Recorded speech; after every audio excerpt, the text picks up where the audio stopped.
अस्सलाम वालेकुम राविल, आवाज आ रही है मेरी? जोर से बोले हैं। यस सर, बिल्कुल क्लियर आ रही है। ओके। अस्सलाम वालेकुम। जी। पिछली क्लास में से कोई सवाल जवाब अगर है तो पूछ लें।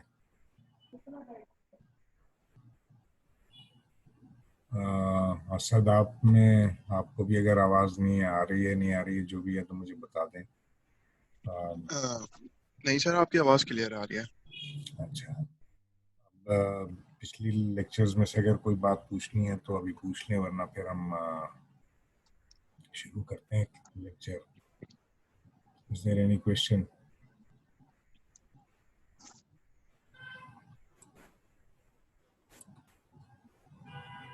ओके। सबसे पहले मैं आपको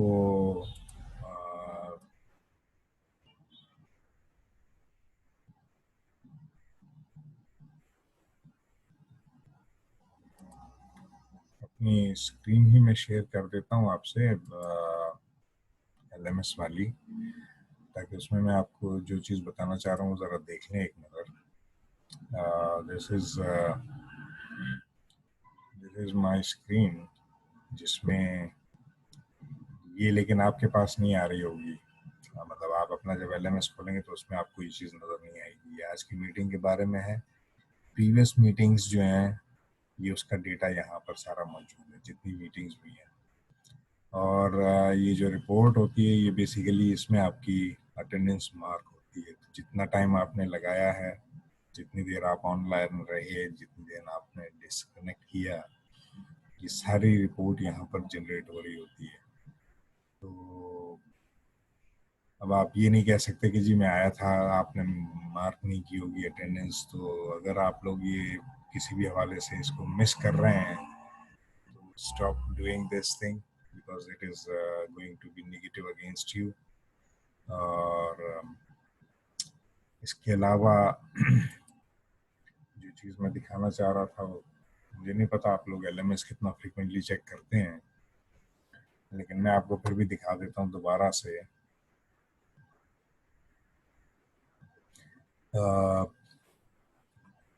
ये तो है जी आपका कोर्स कंटेंट्स। मैंने आपको पिछली क्लास में ही मैंने बताया था। जो पिछली स्लाइड्स जो मैं चलाता आ रहा था, जिसमें PMI पर्सपेक्टिव लिखा हुआ था, मीटिंग्स में भी आपने देखा होगा, वो basically PMBOK guide 6th addition के हवाले से चीज़ें हमने डिस्कस की थी। और जो बुक आपकी कोर्स बुक है, उसमें मेजर पोर्शन तो वो सिमिलर है, लेकिन कुछ चीज़ें जो हैं वो उसमें नहीं भी हैं। ये आपके सेशन टाइमिंग्स हैं। इसके बाद ये मैंने आपको वेलकम नोट दिया था। ये वो प्रेजेंटेशन है जो कि मैंने उनके साथ ऑलरेडी शेयर की हुई है वीडियोस की सूरत में। ये आपका फर्स्ट वीक था, जिसमें मैंने आपको CPE एक्टिविटी का असाइनमेंट भी दिया हुआ है। सॉल्व्ड MCQs आपके पास मौजूद हैं। ये वो लिंक है जिसमें आपको पूरे जितने भी अब तक के लेक्चर्स हुए हैं, वो हर लेक्चर के बाद अपडेट हो जाता है। तो आपको सारे लेक्चर्स यहाँ पर एक साथ मिल जाएंगे। इंडिविजुअली लेक्चर्स अगर आपको चाहिए तो वो यहाँ से मिल जाएंगे। These are individual lectures. और हर चैप्टर के जो शुरू करने से पहले जो उस चैप्टर का PDF है, वो भी मैंने आपके साथ शेयर किया हुआ है। जैसे ये सेशन इसके बारे में है तो इसका ये PDF आपके पास मौजूद है। ये उसका सेशन का लिंक है और उसके बाद उसके लेक्चर है। किसी भी हवाले से आपका कोई लेक्चर, कोई भी चीज़ मिस हुई है तो you can always go back and watch the videos and everything. उसके बाद ये इसी तरह से NPV की सॉल्व्ड एग्जांपल्स, पेबैक कैलकुलेशंस, उसकी सॉल्व्ड एग्जांपल्स हैं यहाँ पर। फिर आपका चैप्टर 3, फिर उसके बाद लेक्चर 7 उसका जूम लिंक, उसके बाद आपका उसकी वीडियो इसी तरह 8 लेक्चर, फिर ये आपका ऑर्गेनाइजेशनल स्ट्रक्चर का डायग्राम है इसमें। तो ये सारी चीज़ें, फिर ये अब जो ये PMI पर्सपेक्टिव, ये जो मैं आप जिसका जिक्र मैं कर रहा था, ये बिल्कुल जो अभी मैंने आपको दिखाया PMBOK गाइड के हवाले से, जो मैंने लेक्चर्स प्रिपेयर किए हुए थे ऑलरेडी, जो मैंने NAD के स्टूडेंट्स के साथ भी शेयर किए, तो वो सारी चीज़ें मैंने यहाँ पर इसमें लोड की भी है। तो जो मैं एक्चुअली दिखाना चाह रहा हूँ इस पूरी एक्सरसाइज में, वो ये है कि आपका जो क्विज़ में है उसकी डेट किस तारीख को हुआ था, उसके बारे में सारी इंफॉर्मेशन मौजूद है। ये CEP रिपोर्टिंग फॉर्मेट मैंने आपको लास्ट वीक मैंने दे दिया था, उसी वीक में आपको यहाँ नज़र आ रहा है। उसके बाद इस वीक में जो हम लेके चले हैं, तो ये आपका कॉस्ट मैनेजमेंट लास्ट टाइम पढ़ा था। ये वो स्लाइड है जो मैंने आपसे जो मैं आपके साथ यहाँ पर जो पिक्टोरियल मैंने बनाई है, जो कि नॉर्मली यूनिवर्सिटी लेवल पे इस तरह की प्रेजेंटेशंस या इस तरह की स्लाइड्स जो है वो नॉर्मली शेयर नहीं की जाती, लेकिन for the sake of you to understand, इस वजह से मैंने इसको स्पेशली बनाया था। तो ये वो लिंक है जिसमें आपको ये पूरी presentation as it is from slide 1 until 200 and more than 260, approximately 265 slides हैं इसमें। ये आप डाउनलोड कर लें तो आपको वही पिक्टोरियल पूरा सिनेरियो मिल जाएगा उसमें। It will be a read-only file because it needs password to open up, तो आपने ओपन नहीं करना, आपने सिर्फ रीड करना है। सो और ये वो स्लाइड है जो कि आपको अगर आपको सारी ज़िंदगी काम आएगी, क्योंकि इसमें बहुत सारी चीज़ें बहुत अच्छे तरीके से मैंने पिक्टोरियली समझाई हुई हैं। And this is today's lecture. Today by 1600 hours you are required to submit your CP activity. इसके बाद ये मैंने पिछली क्लास में आपने देखा होगा, यहाँ पर कुछ भी नहीं था। ये मैंने आप पिछले वीक ये परसों मैंने आपके ये दो चीज़ें डाली हैं। तो इसमें अब आप ये नहीं कह सकते कि जी मुझे पता नहीं था, मैं आया नहीं था, तो मैं एब्सेंट था, तो मैं ये था, तो मैं वो था। आपका mid term exam Friday July 10th 9 to 11 AM है, and you have to get ready, plan ahead, don't sleep time is over now. And ये आपको अभी नज़र नहीं आ रहा होगा क्योंकि ये अभी मैंने इसको डिस्क्लोज नहीं किया। आपके पास ही नज़र नहीं आएगा, मेरे पास ही नज़र आ रहा है, और सिर्फ इसलिए नज़र आ रहा है कि मैंने ये इसको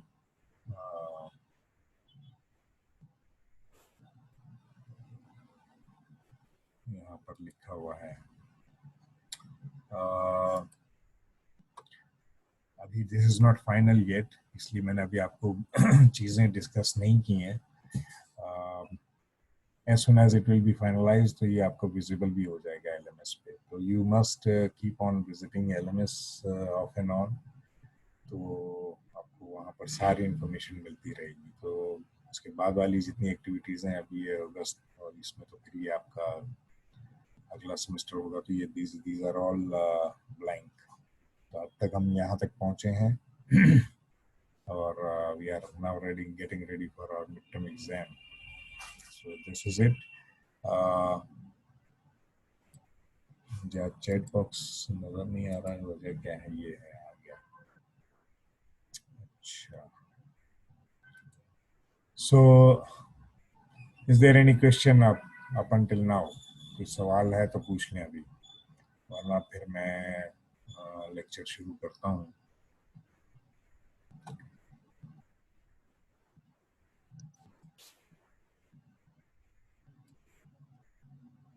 सर आपने कहा था कि मिड टर्म का मैं आपको बता दूंगा टॉपिक से रिलेटेड, मतलब पूरा तो कोर्स कंटेंट नहीं आएगा, लेकिन मैं आपको बता दूंगा स्पेसिफिक। मैंने ये नहीं कहा था कि पूरा नहीं आएगा, पूरा मैंने कहा था कि जो अब तक से लेके और एंड सेमेस्टर तक जो चीज़ें पढ़ेंगे उसमें से हो सकता है कि पूरी चीज़ें ना आए, क्योंकि उस अभी तक जितना हमने किया है उससे आपको ये लग रहा होगा कि हमने बहुत सारा पढ़ लिया, लेकिन let me tell you loud and clear, हमने बहुत सारा नहीं पढ़ा है। अभी हमने बहुत सारा पढ़ना बाकी है, लेकिन बहुत सारा आपको पढ़ाया नहीं भी जाएगा। इसकी वजह यह है कि जो आपका कोर्स है वो इस स्टेज पे बहुत ज़्यादा आपको डिटेल में नहीं पढ़ाया जा सकता। सो ऐसा नहीं है, ये अब तक जितना हमने पढ़ा है उसमें से आएगा। अभी चूंकि पेपर मैंने पूरा कंपाइल नहीं किया है, कुछ इश्यूज हैं जो रिजॉल्व होने बाकी हैं, तो वो इश्यूज प्रोबेबली आज या कल में रिजॉल्व हो जाएंगे। तो मैं जब पेपर बना लूँगा तो उसका फॉर्मेट जो है वो आपको LMS पे अपलोड हो जाएगा कि किस फॉर्मेट से, जिस तरह मैंने CPE का फॉर्मेट आपको बताया है कि किस तरह से सबमिट करना है, इस तरह से आपको पेपर का फॉर्मेट पता चल जाएगा। And you have to prepare accordingly. Your paper is on Friday, so which still you have the whole week with you. So my suggestion is that you just go through all the material which has already been shared, and उसको आप go through करें और सही तरह से करें।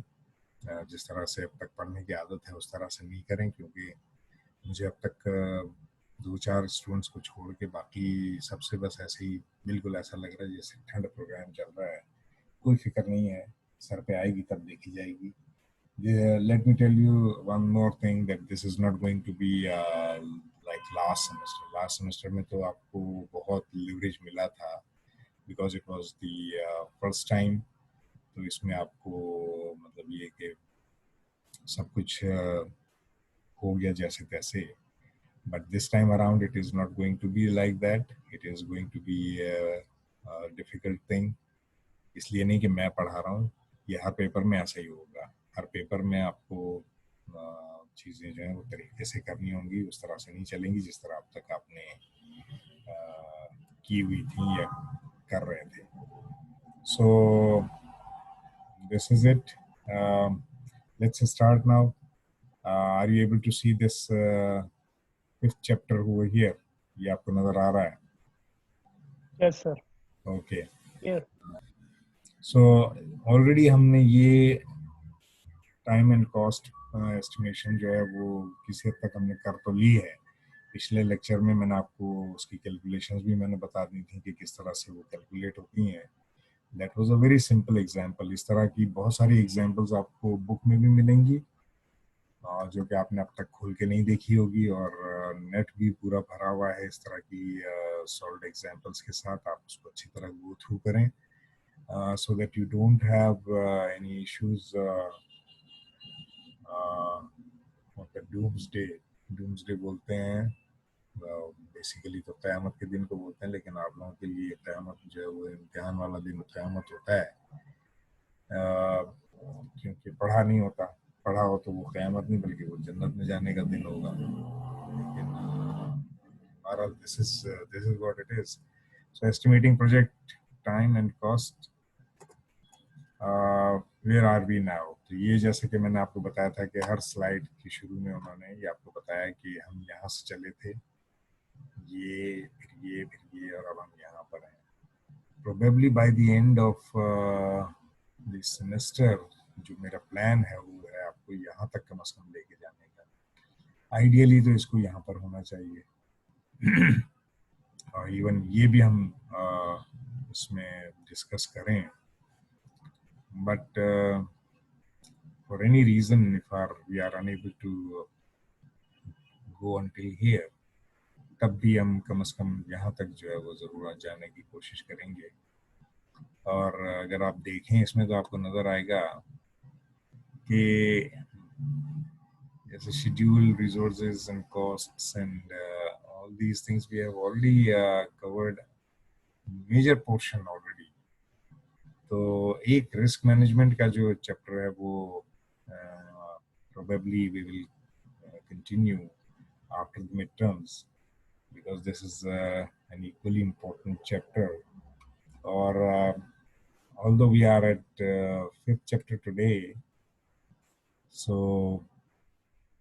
ये वाला बहुत तेजी से बल्कि कोशिश करते हैं कि हम हो सके तो आज ही कर लें इसको, तो अगर ये हम आज ये और दोनों आज कर लेते हैं तो ये और ये 2 चैप्टर्स जो हैं वो थोड़े से ये ज़्यादा इम्पोर्टेंट है, ये भी इम्पोर्टेंट है, लेकिन इसमें हमने शेड्यूल और कॉस्ट को तो हमने देख लिया है, लेकिन शेड्यूल में रिसोर्सेज के हवाले से कुछ चीज़ें जो हैं वो इसमें आपको ज़रा एक्स्ट्रा मिल जाएंगी। एक और भी हम कर सकते हैं, ये रिड्यूसिंग ड्यूरेशन हम कर चुके हैं ऑलरेडी, जो हम ये जो करते थे आपका फॉरवर्ड पास और बैकवर्ड पास, वो रिड्यूसिंग ही था बेसिकली। सॉरी, बल्कि वो जो था आपका उसकी जो कॉस्ट एस्टिमेट्स जो हमने पिछले से पिछले लेक्चर में हमने किया था, ये हम ऑलरेडी कर चुके हैं। So in a way we are very much in good shape except for this major portion and a little bit of this, and इसको भी मैं चाह रहा हूँ कि थोड़ा सा हम ज़रूर टच करें इन दोनों एरियाज़ को भी। तो मैं देखता हूँ, कोशिश मेरी है कि मैं इसको यहाँ तक लेके जाऊँ, और अगर यहाँ तक हम चलने में कामयाब हो गए तो फिर मैं आपको बताऊँगा कि इसमें से एक आध चैप्टर जो है वो आप चाहें तो छोड़ सकते हैं, लेकिन अभी मैं कंफर्म नहीं कह सकता कि हम कहाँ तक जाएंगे और क्या कर सकेंगे। Estimating projects, the process of forecasting or approximating the time and cost of completing project deliverables, the task of balancing expectations of stakeholders and need for control while the project is implemented. ये balancing का मतलब क्या होता है? Balancing का मतलब ये है कि अगर आप किसी एक चीज़ में बहुत आगे निकल गए हैं और किसी दूसरी चीज़ में पीछे रह गए हैं, तो फिर आपने जहाँ आगे निकले हैं वहाँ से स्लो डाउन करना होता है, और जहाँ पीछे रह गए वहाँ थोड़ा सा फास्ट होना होता है। इसको कहते हैं बैलेंसिंग। तो कभी कभी स्टेक होल्डर्स जो हैं वो तो उनकी एक्सपेक्टेशंस तो आपसे बहुत हाई होते हैं, लेकिन आप उसकी हर डिमांड और हर एक्सपेक्टेशन को ज़रूरी नहीं है कि आप मीट कर सकें। So you have to strike a balance, और उसके लिए फिर आपको कंट्रोल की ज़रूरत होती है प्रोजेक्ट्स की इम्प्लीमेंटेशन में। ये इसका मतलब है। फिर आप जो एस्टिमेशन करते हैं नॉर्मली वो फोरकास्ट करते हैं based on your past experience, लेकिन अभी आपका एक्सपीरियंस नहीं है, इसलिए आपको क्वालिटेटिव एनालिसिस के बजाय क्वांटिटेटिव एनालिसिस पे जाना होता है, जिसमें आप चीज़ों को क्वांटिफाई करते हैं। मैथमेटिकली आप देखते हैं कि क्या जो चीज़ मैं प्रोजेक्ट कर रहा हूँ क्या वो ऐसे ही होगी आने वाले वक्तों में या नहीं होगी। Types of estimates, top down and bottom up, ये दो तरह के एस्टिमेट्स होते हैं, top down estimation and bottom up estimation. Top down में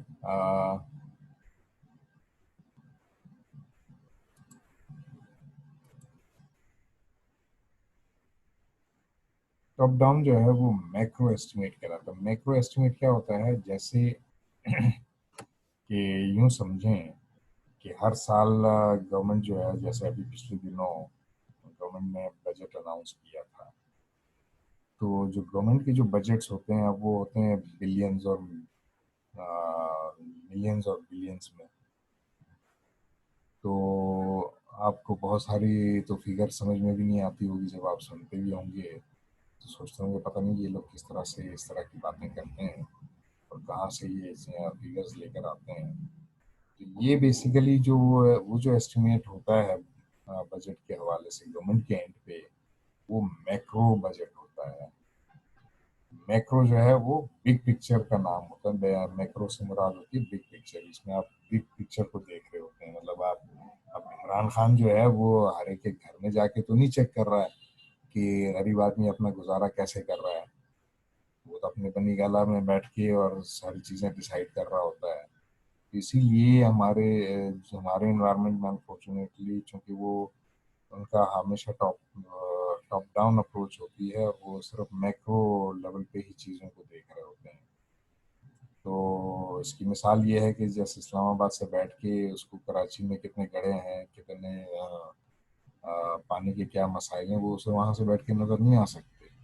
वो जो देख रहा होता है वो ओवरऑल मुल्क को देख रहा होता है, वहाँ से बैठ के इस्लामाबाद से भी पंजाब भी देख रहा है, बलूचिस्तान भी देख रहा है, कराची भी देख रहा है, दादू भी देख रहा है, सांगड़ भी देख रहा है, और उधर अटक भी देख रहा है, सब चीज़ें वहाँ से बैठ के देख रहा है। तो जब दूर से देखते हैं तो आपको बहुत बड़ी चीज़ें भी जो हैं बहुत छोटी नज़र आती हैं। उसके लिए आपको फिर माइक्रो लेवल पे जाना पड़ता है। तो माइक्रो लेवल पे जो बजटिंग होती है वो हम करते हैं। हम अपने घर को जो तनख्वाह आती है उसके हिसाब से फिर हम पूरा वर्कआउट करते हैं कि भाई मैं कितने पैसे कहाँ कहाँ कैसे यूज़ होंगे, वो देख के और फिर मैं देखता हूँ कि मेरे पास सेविंग हो रही है या नहीं हो रही है। सेविंग इसलिए ज़रूरी है मुझे कि कल का मुझे पता नहीं है। तो शायर तो ये कहता है कि सामान 100 बरस का पल की खबर नहीं। तो शायर के कहने से तो कुछ नहीं होता। हमें बहरहाल you have to prepare for the rainy days. और जैसे अभी कोविड-19 आया तो बहुत सारे लोगों के बहुत सारे मसाइल बढ़ गए, बहुत सारों की जॉब्स चली गई। तो अगर उन्होंने वो पैसे सेविंग की होगी तो उनका गुजारा हो रहा होगा, जिन्होंने नहीं की तो वो आगे फुटपाथ पे। तो ये सारी चीज़ें आप अपने एंड पे जब इस तरह की जो बजटिंग वगैरह जो करते हैं वो माइक्रो लेवल की होती है, क्योंकि आपको अपने एक छोटा सा घर है जिसको चलाना होता है। ये जो माइक्रो लेवल एस्टिमेशन जो है वो होती है बेसिकली वर्क ब्रेकडाउन स्ट्रक्चर में। वर्क ब्रेकडाउन स्ट्रक्चर में जो लोएस्ट लेवल होता है वहां से लेके आप ऊपर लेके चलते हैं, ये कहलाता है बॉटम अप। नीचे से लेके आप ऊपर की तरफ जाते हैं। लेकिन जब आप प्लानिंग स्टेज में थे तो आपने टॉप डाउन स्ट्रेटेजी अपनाई थी, आप ऊपर से लेके नीचे की तरफ जा रहे थे। तो वो प्लानिंग फेज था। जब इम्प्लीमेंटेशन की जब बात आती है तो आपको माइक्रो लेवल पे जाना पड़ता है। जो हमारे हुक्मरान हैं गवर्नमेंट में बैठ के वो सिर्फ ऊपर से ही सारी चीजें कर रहे होते हैं, और हर चीज जो है वो फ्यूचर टेंस में होती है, बन जाएगा, हो जाएगा, कर लेंगे।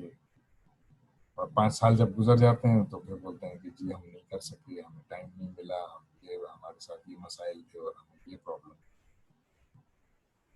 लेकिन जो गरीब आदमी है वो बहरहाल अपना गुजारा जैसे तैसे जिस तरह से भी होता है वो पूरा महीना या साल या 5 साल वो गुजारा कर रहा होता है। तो वो चूंकि बॉटम अप जा रहा होता है, और बॉटम अप जाने के लिए उसको जो मैक्रो लेवल पे इन्होंने पैसा रखा होता है गरीब आदमी के लिए, वो चूंकि उन तक पास ऑन नहीं होता तो इसलिए उनका लेवल ऑफ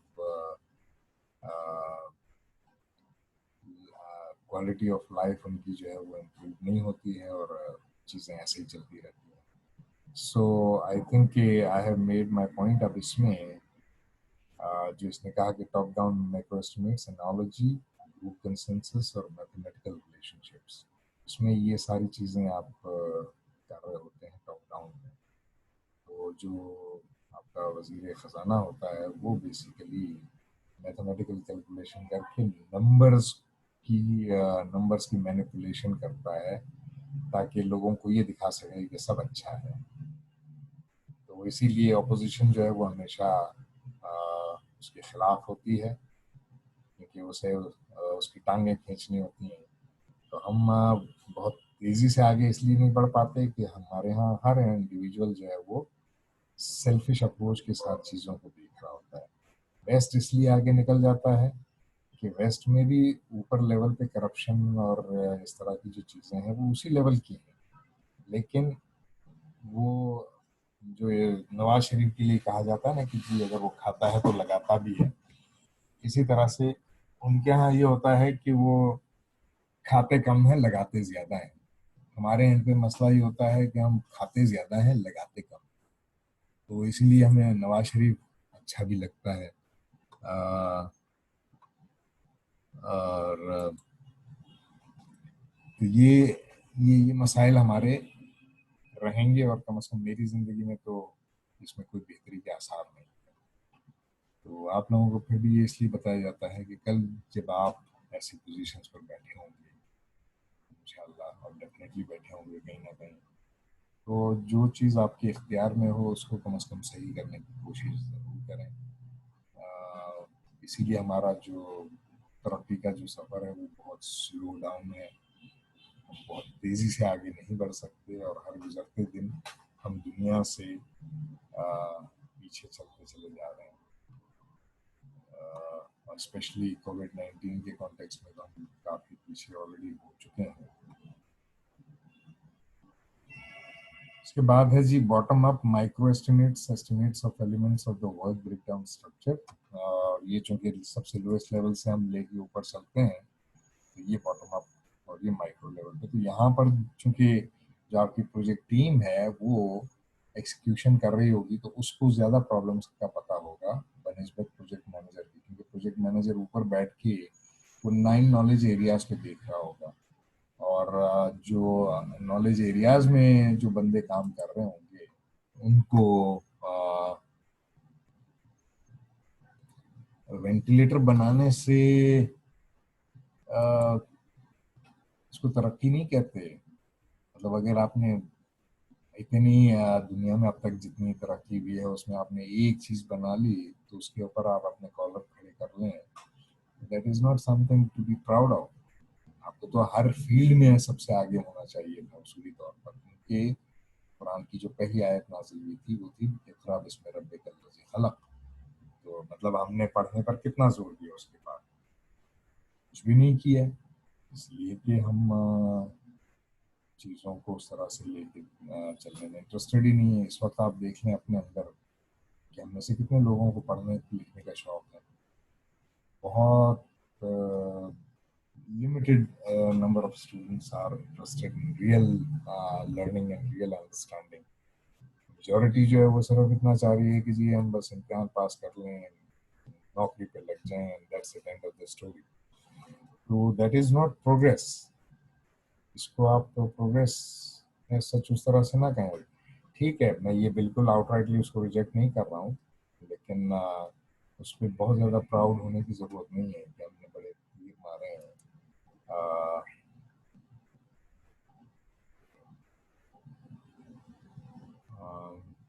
ठीक है, you are right. I am answering this question for Usman Saeed. So अगर किसी को समझ में नहीं आया तो उन्होंने ये पूछा था कि जी हमने वेंटिलेटर तो बना लिए हैं, वेंटिलेटर बनाना जो है वो बहुत बड़ा कमाल नहीं है। Why estimating time and cost are important? To support good decisions, to schedule work, to determine how long the project should take and its cost, to determine whether the project is worth doing, to develop cash flow needs, to determine how well the project is progressing, to develop time-phased budgets and establish the project baseline. ये reasons हैं जिसकी वजह से आपने estimation करनी होती है कि आपकी डिसीजन मेकिंग अच्छी हो जाती है, आप प्रॉपर वर्क को जो है वो प्रॉपरली शेड्यूल कर सकते हैं। आपको ये पता चल जाता है कि आपका प्रोजेक्ट कितना का ड्यूरेशन कितना लॉन्ग होगा।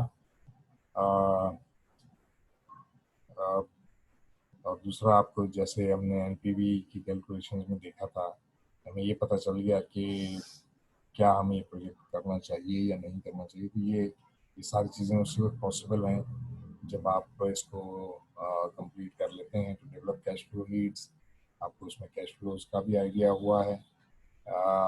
To determine how well the project is progressing, आपको जो हमने सीपीआई और एसपीआई की जो कैलकुलेशन की उसमें हमें पता चल गया कि जी प्रोजेक्ट मेरा 50% कंप्लीट है या 75% कंप्लीट है, कॉस्ट वाइज कितना कंप्लीट है और आपका शेड्यूल वाइज कितना कंप्लीट है। Develop time phase budgets and establish the project baseline. और आपने जो प्रोजेक्ट की बेसलाइन जो एस कर्व में मैंने आपको बताई थी, ये उसी की बात कर रहा है। तो इसमें कोई भी बात ऐसी नहीं है जो हमने ऑलरेडी डिस्कस नहीं की है। उसी जो चीज़ मैंने आपको वहाँ पर पिक्चर्स में बताई थी ये उसको सपोर्ट कर रहा है in the form of words. तो आपको चूंकि इम्तिहान में लिखना होता है इसलिए आपको इसको, इस स्लाइड को और वो जो मैंने आपको अभी LMS पर दिखाई है, मैंने अपलोड किया हुआ है पूरी स्लाइड को, 265 स्लाइड्स हैं उसमें, तो वो आप डाउनलोड कर लेंगे तो आपको वहाँ पर सारी चीज़ें मिल जाएंगी। तो इन स्लाइड्स को उसके साथ मैच कर लेंगे, you will B good shape. Factors influencing the quality of estimates.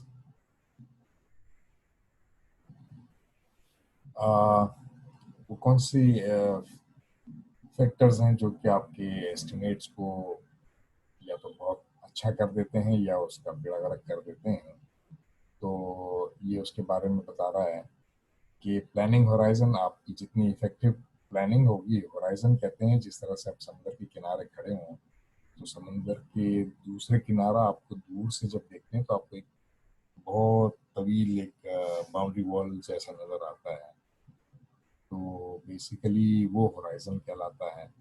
तो जिस तरह आप प्लानिंग फेज में चूंकि प्रोजेक्ट कंप्लीट नहीं हुआ है और आप ऐसा ही है जैसे आप समुद्र के किनारे खड़े हैं, तो इसलिए उसको वर्ड यूज किया उसने, प्लानिंग होराइजन। तो प्लानिंग होराइजन आगे जितना आपकी प्लानिंग इफेक्टिव होगी उतने आपके एस्टिमेट्स स्ट्रांग होंगे। एस्टिमेट्स स्ट्रांग होंगे तो आपके प्रोजेक्ट्स में इश्यूज नहीं आएंगे।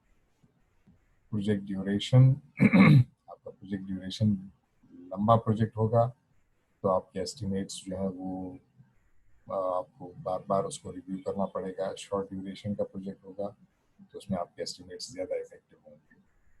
पीपल जितना लोग आपके मोटिवेटेड होंगे प्रोजेक्ट्स पे काम करने के लिए उतने आपकी एस्टिमेट्स जो है वो इफेक्टिवली यूटिलाइज हो सकेंगे। अदरवाइज क्या होगा कि या तो मतलब ज़रूरत से ज़्यादा खर्च हो जाएगा टाइम से पहले, और या फिर आपका जो प्रोजेक्ट है वो डिले होगा जिसकी वजह से आपकी कॉस्ट इंक्रीज हो जाएगी। प्रोजेक्ट स्ट्रक्चर एंड ऑर्गेनाइजेशन, आपका रिपोर्टिंग जो मैकेनिज्म है कि कौन किसको कितनी मरतबा रिपोर्ट कर रहा है, ये भी आपके एस्टिमेट्स को अगर आप बार बार जैसे अभी आपने देखा नहीं है लेकिन आपने थोड़ा बहुत एक्सपीरियंस ज़रूर किया होगा कि क्लास में बहुत सारे टीचर्स जो हैं वो माइक्रो मैनेज कर रहे होते हैं। वो एक एक चीज़ जो है आपकी रोज़ाना की बेसिस पे पूछ रहे होते हैं और आपको वो बहुत बुरा लगता है। लेकिन अगर आपको फ्री हैंड दे दिया जाए तो आपको अच्छा तो ज़रूर लगता है, लेकिन वो एक्चुअली आपके हक में बुरा इसलिए होता है कि अभी आपने टाइम मैनेजमेंट अपने स्टडीज़ के हवाले से सीखी नहीं है। अगर वो सीख लेते तो आपको जब ये फ्री हैंड मिलता है तो आप सोचें कि जैसे आपको अ, जो आपका FYP होता है, SDP जिसको कहते हैं, तो वो उसमें क्या होता है कि आप शुरू तो होता है सिक्स सेमेस्टर से। तो सिक्स सेमेस्टर में तो आप सिर्फ कहा जाता है कि जी वो रिसर्च पढ़ के आए, तो आप कहते हैं कि ठीक है अभी तो बहुत टाइम है, पूरा साल पढ़ा है, तो आप पढ़ते नहीं है, पूरा सेमेस्टर गुजर जाता है। उसके सेशंस आपको फ्री मिलते हैं लेकिन वो आपके टक शॉप में गुजरते हैं। वजह क्या है? इसलिए कि आपने चीज़ों को प्लान नहीं किया होता है इस वजह से। सो अगर आप उस स्टेज पर भी इन सारी चीज़ों को थोड़ा सा देख लें तो आपके बड़े मसाइल जो हैं वो हल हो जाएंगे। पेडिंग एस्टिमेट्स, ये मैंने आपको बताया था, पेडिंग का पूरा डिस्क्रिप्शन मैंने पिछली क्लास में दिया था, उसकी स्लाइड भी मैंने आपको दिखाई थी। और पेडिंग मैंने बताया था क्रिकेट वाली एग्जांपल आपके जहन में होगी। तो उसी की वजह से जब आप चीज़ों को ज़रूरत से ज़्यादा मतलब एग्जैजरेट करते हैं तो आपके एस्टिमेट्स जो हैं वो डेफिनेटली बढ़ जाएंगे। तो आपको बढ़ा चढ़ा के एस्टिमेट नहीं देना होता है। जितना एक्चुअल कॉस्ट होती है उससे 10 to 15% आप ज़्यादा रख सकते हैं कंटिजेंसी के लिए। फिर आपका ऑर्गेनाइजेशन कल्चर, कि वो ऑर्गेनाइजेशन जो है वो किस तरह से चीज़ों को मैनेज करने की आदि है, उसके ऊपर भी डिपेंड करता है कि आपके एस्टिमेट्स जो है वो, पता चला कि जिस तरह से अब हमारी जो गवर्नमेंट जो है वो चीज़ों को चूँकि प्रॉपरली उनके पास में प्लानिंग और ऑर्गेनाइजेशन तो एग्जिस्ट नहीं करती है, तो जो इन्होंने तरक्याती बजट आपने अक्सर देखा होगा कि जी इन्होंने मतलब हॉस्पिटल और एजुकेशन के लिए इतना जो बजट रखा था वो उसमें से काट के और जलजले के मुतासरीन को बांट दिया। तो ये क्या होता है? ये बेसिकली आपका ऑर्गेनाइजेशन कल्चर है। तो आपका मुल्क जो है वो इसलिए भी पीछे फिर रह जाता है। तो आप ये इसको आप सब्जेक्ट को जब आप ये आप जो पढ़ रहे हैं ये समझ लें कि ये माइक्रो माइक्रो प्रोजेक्ट मैनेजमेंट है, और वही चीज़ जब आप इसको कंट्री के ऊपर अप्लाई करेंगे तो वो मैक्रो हो जाएगा। तो मैक्रो जो है वो नेशनल बजट होता है और माइक्रो बजट जो है वो आपका घर का जो बजट होता है वो उसको आप कहते हैं। तो ये आप देख लें। अगर अदर नॉन प्रोजेक्ट फैक्टर्स, जिस तरह से आपने अगर जो प्रोजेक्ट से स्कोप से बाहर जो स्कोप क्रीप हमने पढ़ा था बहुत शुरू शुरू में, जिसमें मैंने बताया था कि अगर आप आपका जो कस्टमर है या वो छोटी छोटी अपनी ख्वाहिशात लेकर आएगा जो कि स्कोप में नहीं होगी, तो आपने कहा कि छोटा सा ही काम है तो फिर चलो कर लेते हैं कर लेते हैं कर लेते हैं। अब जब आप इस तरह करना शुरू कर देंगे बगैर डॉक्यूमेंटेशन के तो आपकी कॉस्ट बढ़ जाएगी। वो जो है वो अदर नॉन प्रोजेक्ट फैक्टर्स में आएगा, तो आपकी जो ओवरऑल क्वालिटी ऑफ एस्टिमेट जो है वो डिसरप्ट होता है इन तमाम फैक्टर्स की वजह से। इम्तिहान में अगर इसका सवाल दूं तो मैं यही तस्वीर आपको दे दूं और आपसे कहूं कि जी आप इसको एक्सप्लेन करो, तो दैट इज ऑल्सो पॉसिबल। तो देखना मुझे यही है कि आपने चीज़ों को किस तरह से पढ़ा है। इसका जो पूरा डिस्क्रिप्शन है वो किताब में दिया हुआ है और किताब आपके पास मौजूद है। सो आप ये नहीं कह सकते कि जी हमें किताब नहीं है तो हमारे पास स्लाइड्स नहीं है, तो ये नहीं है तो वो नहीं है। अब आप ये सारी चीज़ें जो हैं आप अपने पास रखिएगा, इस तरह की चीज़ें। और फिर स्पेशली जब आपके पास सामने बुक भी खुली हुई रखी हो और उसके बावजूद भी अगर आप चीज़ों को नहीं कर सकते तो फिर मुझे सिवाय दुख और अफसोस के और कुछ भी नहीं होगा। Estimating guidelines for times cost and resources. अब ये कहता है कि जी have people familiar with task make the estimate. जो आपकी टीम है उसको पता होना चाहिए क्या टास्क है और उसके क्या एस्टिमेट्स हैं। Use several people to make estimates. इसमें ये है कि आप अलग अलग टीम मेंबर्स को छोटी छोटी टास्क दें और उनसे कहें कि जी वो इसका बजट बनाए। आपका काम फिर ये होगा कि उस बजट को प्रॉपरली शेप देके और फिर मैनेजमेंट को प्रेजेंट करना होगा for approval. Base estimates on normal conditions, efficient methods and normal level of resources. इसका मतलब ये है कि आप जब ये बजटिंग या कॉस्ट एस्टिमेशन या शेड्यूल एस्टिमेशन या रिसोर्सेज के हवाले से जब आप इनिशियल प्लानिंग जो करते हैं तो वो आप ये सोच के करते हैं कि everything is 100% correct and accurate. उसमें आप कोई हड़ताल, कोई कोविड-19 इस तरह की चीज़ें नहीं रखते हैं। उसको सामने रखते हुए आपके बेस एस्टिमेट बनते हैं। उस बेस एस्टिमेट पे फिर आपने 10 to 15% कंटिजेंसी और 5% मैनेजमेंट रिजर्व जो है वो ऐड करना होता है। वो फिर आपका फाइनल बजट होता है जो कि आप अपने मैनेजमेंट को देते हैं for approval. So now I think ये सारी चीज़ें जो हैं वो अब आपको ज़्यादा क्लियर हो रही होंगी as we are moving. Use consistent time units in estimating task times. जो आपके चीज़ों को करने के लिए जो आपने टाइम सेटिंग की होती है, जैसे अगर एक दिन में अगर आप नॉर्मली जो वर्किंग आवर्स होते हैं वो 8 घंटे के होते हैं, तो आपने जो एस्टिमेशन करनी है वो 8 घंटे के हिसाब से करनी है। ये नहीं कि किसी दिन आपने 4 घंटे किया, अगले दिन आपने 12 घंटे लगा के उस 4 घंटे को कवर किया। This is not the right way to deal with the project. आपने कंसिस्टेंट रहना होता है टाइम यूनिट्स में। मतलब अगर आपने 8 घंटे का प्लान किया है प्रोजेक्ट को डे टू डे बेसिस पे चलाने के लिए, तो आपकी हर टास्क जो है उस 8 घंटे के हिसाब से फिर उसकी वर्किंग होनी चाहिए। ये ना हो कि आपने बीच में कहा कि अब बहुत थक गए हैं तो चलो जी थोड़ा रेस्ट कर लें, बाकी कल कर लेंगे, आज देर हो गई। इस तरह से प्लानिंग नहीं होती। प्लानिंग आपने हमेशा कंसिस्टेंट होकर करनी होती है। Treat each task as independent, don't aggregate. हर एक्टिविटी और हर टास्क को एज एन इंडिपेंडेंट आपने कंसिडर करना होता है।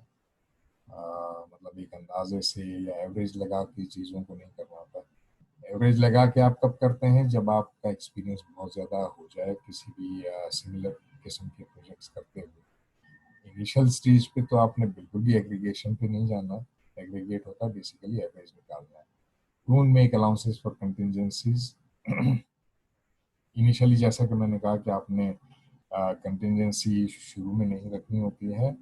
आपने जब पूरा प्रॉपर बजट नॉर्मल कंडीशंस और एफिशिएंट मेथड्स को यूज़ करते हुए, जब आप ये normal conditions and efficient methods को यूज़ करते हुए जो आप एस्टिमेट करते हैं उसके बाद आपने कंटिजेंसी को ऐड करना होता है। उससे पहले अगर आप हर लेवल पे अगर आप कंटिजेंसी को ऐड करते जाएंगे तो फिर आपको हमेशा ये होगा कि चलो जी इसमें थोड़ा सा आगे पीछे हो भी गया तो कोई बात नहीं, हम कंटिन्यूसी में से पैसा निकाल देते हैं, या वो कंटिन्यूसी वाला टाइम जो है, जिस तरह से आपको जब आप इसका नेटवर्क डायग्राम बना रहे थे तो उसमें आपको पता था कि हमें फ्लोट या स्लैक हमने कैलकुलेट किया था, तो हमें पता था कि जी हम एक्स एक्टिविटी को जो है वो 2 दिन या 3 दिन भी डिले कर सकते हैं। तो ये नहीं कि आपने जब प्लानिंग की तो उसमें आपने उसको 2-3 दिन का डिले पहले ही दे दिया। अगर आपने वो किया तो फिर आपका जो प्रोजेक्ट है वो डेफिनेटली आपके हाथ से निकल जाएगा। सो आपने, you are not suppose to these blunders, these are blunders, not mistakes. So you have to be very, very specific about estimation and scheduling, because it comes under the purview of triple constraints, जिसमें एक चीज़ अगर आपके हाथ से निकली तो दूसरी 2 चीज़ें फिर बहुत निकल जाएंगी। Adding a risk assessment helps avoid surprises to stakeholders. Risk management चूंकि अभी हमने पढ़ा नहीं है तो इसका थोड़ा सा भी आपको आइडिया तो नहीं होगा, लेकिन फिर भी इतना आइडिया तो ज़रूर होगा कि हर चीज़ को जब आप करते हैं, जैसे आप सड़क पे गाड़ी लेकर निकलते हैं तो आप पहले उसको चेक करते हैं कि उसके ब्रेक्स और ऑयल और पानी और ये सारी चीज़ें जो है वो सही होती है। ये बेसिकली आप रिस्क असेसमेंट ही कर रहे होते हैं कि मैं जब रास्ते में जाऊँ तो गाड़ी जो है वो कहीं स्टक ना हो जाए, तो टायर पंक्चर हो तो मेरे पास स्टेपनी तैयार होनी चाहिए। तो ये सारी जो है, ये सारी चीज़ें रिस्क कहलाती हैं। तो ये रिस्क असेसमेंट जो है वो स्टेक होल्डर को आप पहले से अगर बता देंगे कि जी आपके इस प्रोजेक्ट में इतने रिस्क आ सकते हैं, तो उसके लिए वो बेसिकली आप इनिशियली जब आप बता देते हैं तो वो अपने आप को मेंटली प्रिपेयर कर लेता है टू मीट द इवेंचुअलिटी। लेकिन अगर आपने शुरू में ही नहीं बताया होगा तो there is a possibility that at the 11th hour जब आप उसको बताएंगे वो चीज़, तो हो सकता है कि वो फिर कहे कि जी ये तो आपने पहले बताना चाहिए था, मैंने इसके बाद इसको प्लानिंग की नहीं थी, कि इसके लिए मेरे पास बजट में पैसा नहीं है, तो फिर वो पैसा फिर आपको अपनी जेब से लगाना होगा। तो as a project manager you are not expected to exceed the baseline time and schedule limits. अभी जो हमने टॉप डाउन और बॉटम अप एस्टिमेटिंग पढ़ी थी, तो ये उसके बारे में उसका कंपैरिजन दे रहा है। तो कंपैरिजन ये है कि जी टॉप डाउन एस्टिमेट क्या होते हैं, are usually are derived from someone who uses experience and और information to determine the project duration and total cost, are made by top managers who have little knowledge of the processes used to complete the project. अब आपने देखा कि जैसा मैंने कहा कि इमरान खान को वहाँ बैठ के इस्लामाबाद में उसको नहीं पता है कि गरीब आदमी अपने घर का बजट, घर कैसे चला रहा है। तो ये वही बात की है कि are made by top managers who have little knowledge of the process used to complete the project. उनके पास जो नॉलेज होती है वो भी बहुत बहुत लो लेवल की नॉलेज होती है, तो उन्होंने कभी लोअर लेवल पे काम नहीं किया होता, तो इसलिए उनको इतना आइडिया नहीं होता। अब बिलावल भुट्टो से आप कहेंगे कि जी वो बजट बनाए, वो तो यही सोचेगा कि जी मेरा तो एक दिन का जो खर्चा है वही सपोज करें कि जी 1 लाख रुपए है, तो उसको तो महीने के 30 लाख रुपए चाहिए घर चलाने के लिए। और यहाँ पर जो एक आदमी है वो 6,000 में पूरा महीने निकाल रहा होता है 4 बच्चों के साथ। तो he is not the right person to make estimates. तो वो जो बजट या जो एस्टिमेट्स देगा वो टॉप डाउन एस्टिमेट कहलाएगा। वो पैसा जब नीचे आएगा तो नीचे वाला उसमें कैसे सरवाइव करता है, वो है असल काम। तो आपने एज अ प्रोजेक्ट मैनेजर आपको टॉप डाउन का भी पता होना चाहिए और बॉटम अप अप्रोच का भी पता होना चाहिए। इनिशियली जब आप जॉब शुरू करेंगे तो बॉटम अप जा रहे होंगे, इसलिए आपसे कहा जाता है कि जब आपका एक्सपीरियंस होगा तो आप प्रोजेक्ट मैनेजर बनते हैं। तो इसीलिए आपको जब इनिशियल पोजीशन जो मिलती है, या तो वो प्रोजेक्ट एक्सपीडाइटर की मिलती है, या प्रोजेक्ट कोऑर्डिनेटर की मिलती है, या असिस्टेंट प्रोजेक्ट मैनेजर की मिलती है, फिर आप सर्टेन नंबर ऑफ इयर्स जब आप प्रोजेक्ट्स पे काम कर चुके होते हैं तो then you become project manager, और उसके बाद आप पीएमपी सर्टिफिकेशन और इन सब चीज़ों की तरफ जाएंगे। छूटते ही आपने उस तरफ नहीं जाना है। आपने इसी तरह से, जिस तरह से मैं अभी आपको बता रहा हूँ, इस तरह से अगर आपने अपने आप को प्रिपेयर किया तो you will be in a very good shape at the end of the day. Bottom-up approach can serve as a check on cost elements in the work breakdown structure and rolling up the work package and associated cost accounts to major deliverables at the work package level. आपने यहाँ पर 2-3 word आपने नए सुने होंगे। एक तो rolling up the work package की बात है, associated cost accounts to major deliverables at the work package level. इसका मतलब ये कि रोलिंग अप का मतलब ये है, समझें कि जैसे अगर आप सपोज करें कि बिल्कुल नया कारपेट खरीद कर लेकर आ रहे हैं, जो कारपेट होता है वो रोल होता है। तो जब आप बिछाते हैं तो उसको क्या करते हैं, उस रोल को आप खोलते हैं। तो एग्जैक्टली यही चीज बॉटम अप होती है। बॉटम अप का मतलब ये कि बिल्कुल लोअर लेवल पे चीजें होती हैं और उसको जब आप खोलना शुरू करते हैं, ये ऐसा ही है जैसे जो आपका एक गुलाब का फूल है सपोज, तो जब वो खिलता है तो पहले वो कली होती है, फिर वो with the passage of time 1-2 दिन के अंदर खिल के गुलाब बनता है। तो जब कली होती है तो वो बिल्कुल बंद होता है। बंद होने का मतलब ये कि वो प्लान्ड होता है कि ये इसने आगे जाके खुलना है। जब वो खुल के खिल जाता है तब आप ये कहते हैं कि अब ये पूरा गुलाब का फूल है। उससे पहले उसको गुलाब का फूल नहीं कहते हैं, उसकी कली कहते हैं। तो आपका जो आपकी प्लानिंग है, प्लानिंग आप करके, प्लानिंग बेसिकली करके करने का मतलब ये कि आप उसकी जो पंखुड़ियां हैं उसको आप एक कली की शेप में बंद कर देते हैं। फिर जब आप उसको इम्प्लीमेंट करना शुरू करते हैं टास्क बाय टास्क, तो वो जो टास्क हैं वो सारी आपकी पंखुड़ियां हैं उसकी। और फिर जब वो सारी टास्क कंप्लीट होती हैं तो फिर आपका वो जो गुलाब का फूल है वो खिल के आपके सामने नजर आएगा। अगर उसमें क्वालिटी होगी तो खुशबू भी आएगी, क्वालिटी नहीं होगी तो खुशबू नहीं आएगी, पता नहीं चलेगा कि आपने क्या काम किया है। सो in a way I would say that this is a very wonderful example to understand the project's nitty-gritty. अब यहाँ पर जो आपको ये चीज बता रहा है, ये बता रहा है आपको top down versus bottom up estimating. Conditions for preferring top down or bottom up time and cost estimates.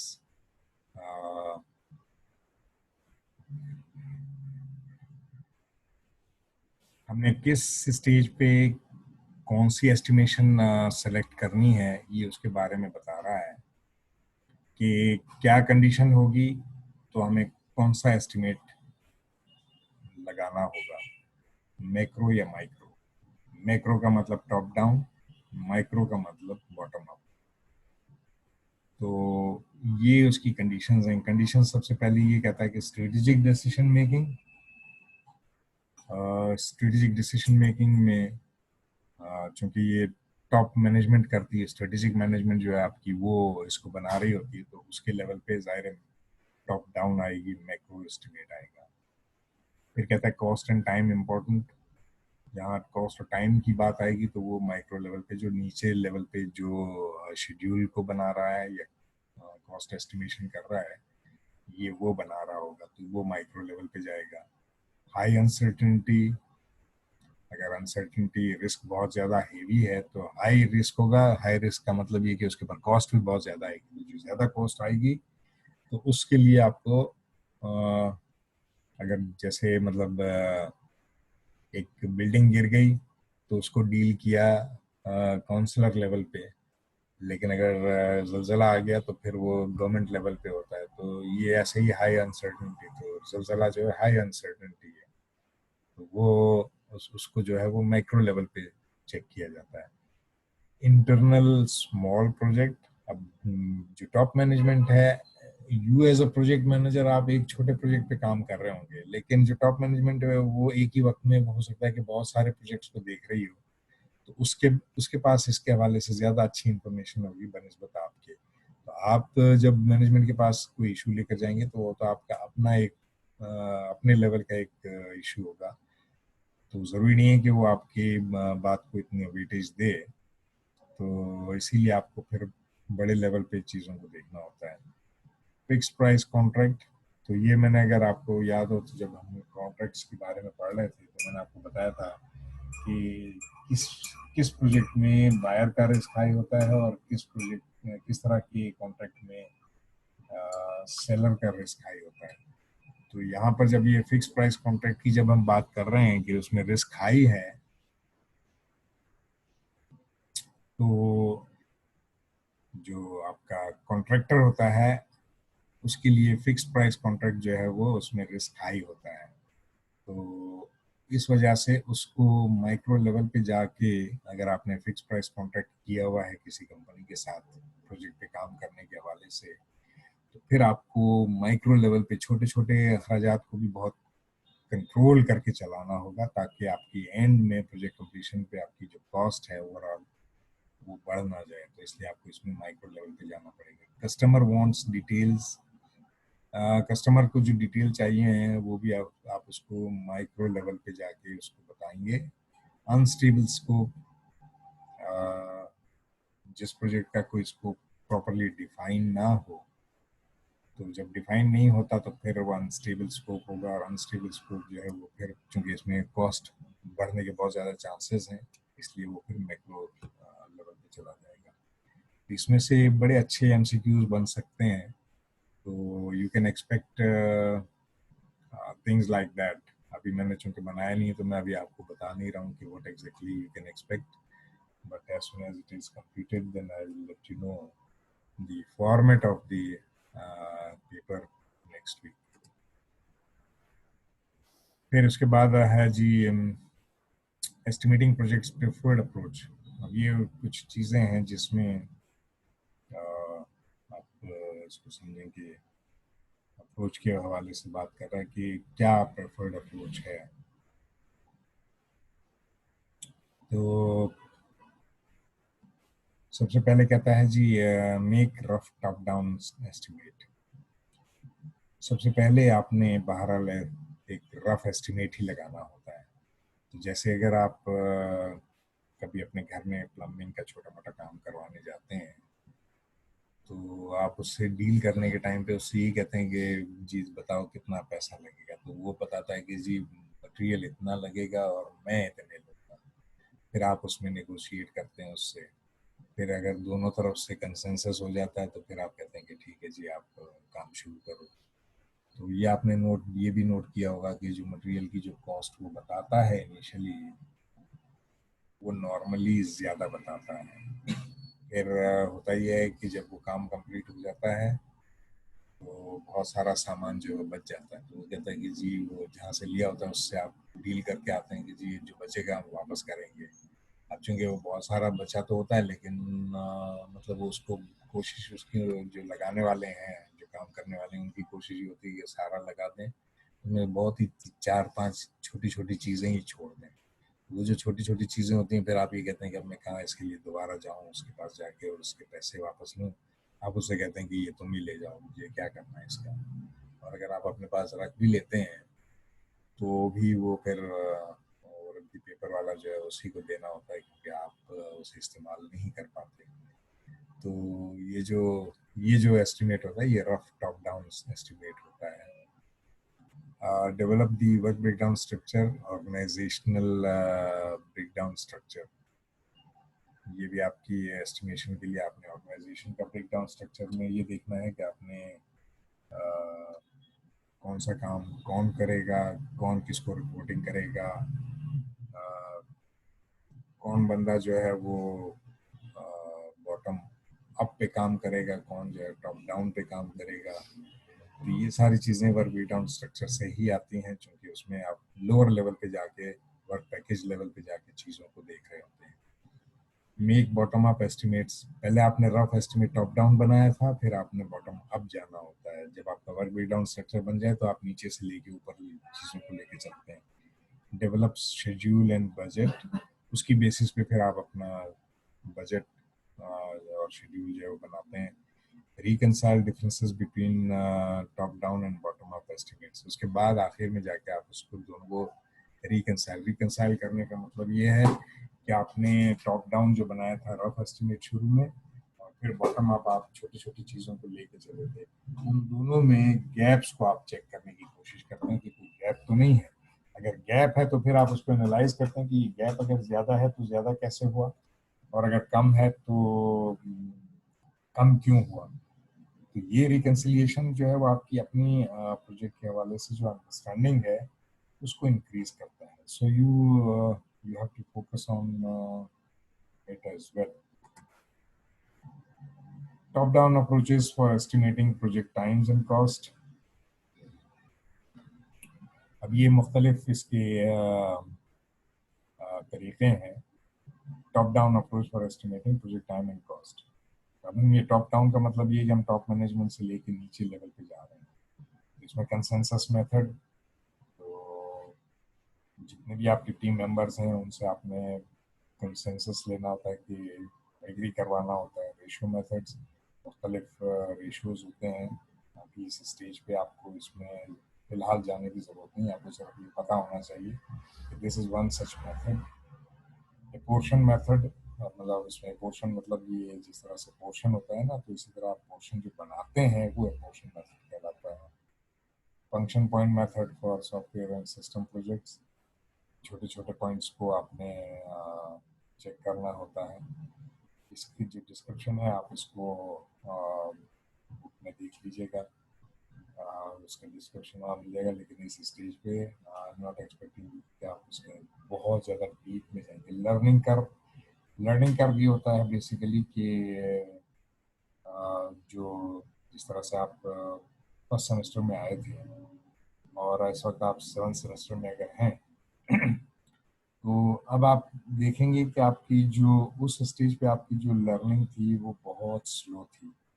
आप बहुत सारी चीज़ों को बहुत देर से ग्रास्प कर सकते थे.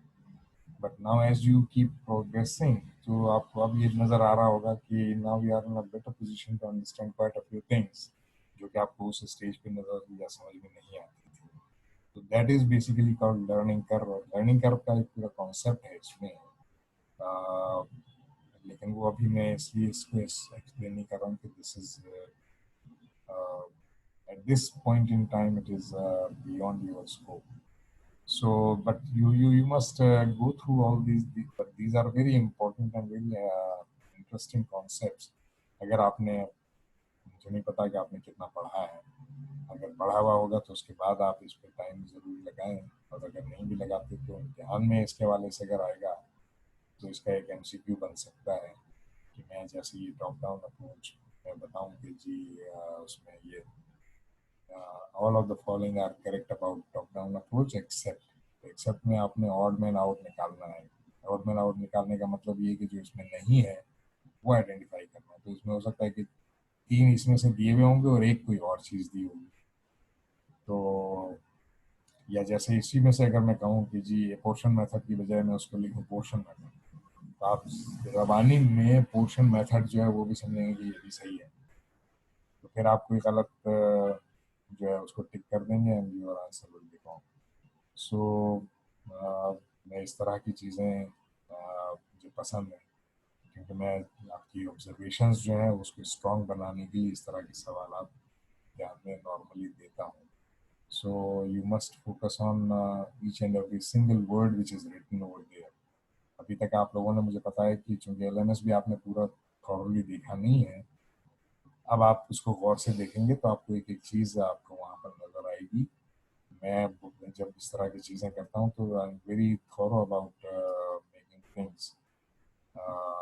आप नॉर्मली मेरे पेपर में आपको कभी 90% ऑफ द टाइम मेरी कोशिश होती है, गलती हो सकती है लेकिन 90% ऑफ द टाइम मेरे पेपर में कहीं गलती होती नहीं है. एथिक्स में एक मरतबा मैंने एक सवाल दिया था, एक केस स्टडी था और उसमें मैंने पूछा था कि what would you do and what should you do. एक स्टूडेंट ने कहा कि सर आपने एक ही सवाल रिपीट कर दिया. उसका रीज़न ये था कि उसने उसको रिपीट इसलिए समझा था कि उसको वुड और शुड का मतलब या फ़र्क नहीं पता था. उसे पता होता तो उसे पता चल जाता कि ये what is the difference between what would you do and what should you. लेकिन उसे पता नहीं था तो उसने रवानी में बोल दिया कि जी आपने गलत किया या एक ही सवाल रिपीट कर दिया है. तो before asking these kind of things in the questions in the exam just go through it very thoroughly. क्योंकि मैं पेपर बनाने के बाद उसको 3 से 4 मरतबा रीचेक करता हूँ, चेक करके रीचेक करता हूँ. तो मैं अभी भी क्लेम नहीं कर रहा हूँ कि I am 100% accurate, but 90% of the time there will be no mistake as such, until and unless कि अगर कोई टाइपो एरर हो जाए तो that is another matter, otherwise I am most of the time very specific about making papers and bottom up approach. इसके इसने बताया जी कि template method, parametric procedures apply to specific tasks, range estimates for WBS work package and phase estimating hybrid.